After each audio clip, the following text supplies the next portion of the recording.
அஸ்ஸலாமு அலைக்கும். Welcome to Nadira channel. இன்றைக்கி நம்ம வீடியோவில் வந்து பார்த்திங்கன்னா ஆட்டு ஈரல் ஃப்ரை ரெசிபி தான் பார்க்க. ஸோ இன்றைக்கி வந்து பார்த்திங்கன்னா ஈரல் ஃப்ரை எப்படி செய்கிறாங்கிறத பார்க்கலாம். வாங்க வீடியோக்குள்ளே போகலாம். அதுக்கு முன்னாடி நம்ம சேனலை சப்ஸ்கிரைப் பண்ணிக்கோங்க ப்ளீஸ். பக்கத்தில் இருக்க பெல் ஐக்கானையும் கிளிக் பண்ணி ஆங்கிற ஆப்ஷன் சேவ் பண்ணி வச்சுக்கோங்க. ஸோ இந்த ரெசிபி செய்கிறதுக்கு பார்த்திங்கன்னா நான் ஒரு கடாயில் கொஞ்சமாக எண்ணெய் விட்டுருக்கேன். அதோட ஒரு 1/4 டீஸ்பூன் அளவுக்கு சோம்பு வந்து சேர்த்துருக்கேன். சோம்பு வந்து நல்லா வெடித்து வரட்டும். அதுக்கப்புறம் வந்து நம்ம இதை கூட வெங்காயம் சேர்த்து வதக்க போகிறோம். நான் வந்து ஒரு சின்னதாக ஒரு 2 வெங்காயம், பெரிய வெங்காயம் வந்து சின்ன சைஸில் கட் பண்ணி வச்சுருக்கேன். அதை நல்லா வதக்கி எடுத்துக்குவோம். வெங்காயம் வந்து நல்லா பொன்னிறமாக வதங்கி வரணும். அது வரைக்கும் நல்லா வதக்கிடலாம்.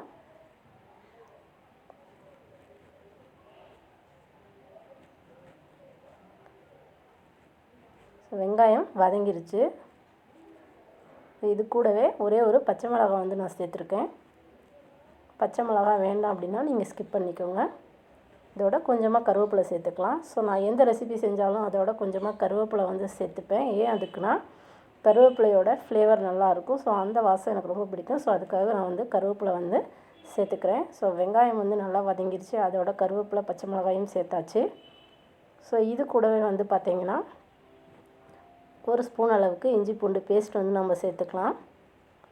ஸோ இஞ்சி பூண்டு பேஸ்ட்டு சேர்த்து அதோட ராஷ்மல் போகிற அளவுக்கு நல்லா வதக்கி எடுத்துக்கோங்க.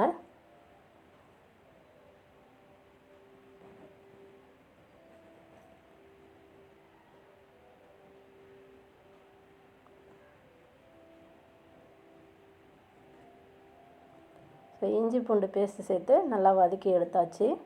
இது கூடவே தக்காளி வந்து ஆட் பண்ண போகிறோம். நான் வந்து 2 தக்காளி வந்து கட் பண்ணி வச்சுருக்கேன். சின்ன தக்காளி தான்.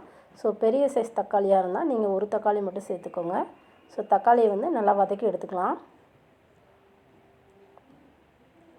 தக்காளி நல்லா வதங்கி வரணும். இது கூடவே நம்ம இதுக்கு தேவையான மசாலா வந்து சேர்த்துக்கலாம். ஒரு 1/4 டீஸ்பூன் அளவுக்கு மஞ்சத்தூள், ஒரு 1/2 டீஸ்பூன் அளவுக்கு மல்லித்தூள், 1 ஸ்பூன் அளவுக்கு மிளகாத்தூள், கரம் மசாலா ஒரு 1/2 ஸ்பூன் அளவுக்கு, இது கூடவே இதுக்கு தேவையான அளவு உப்பு, இது எல்லாமே சேர்த்து நல்லா வதக்கி எடுத்துக்கலாம். ஸோ நம்ம சேர்த்த மசாலாவோட பச்சை வாசனை போகிற அளவுக்கு நம்ம நல்லா வதக்கிக்குவோம். ஸோ ஒரு 2 நிமிஷம் வதக்கி எடுத்ததுக்கப்புறம் இது கூடவே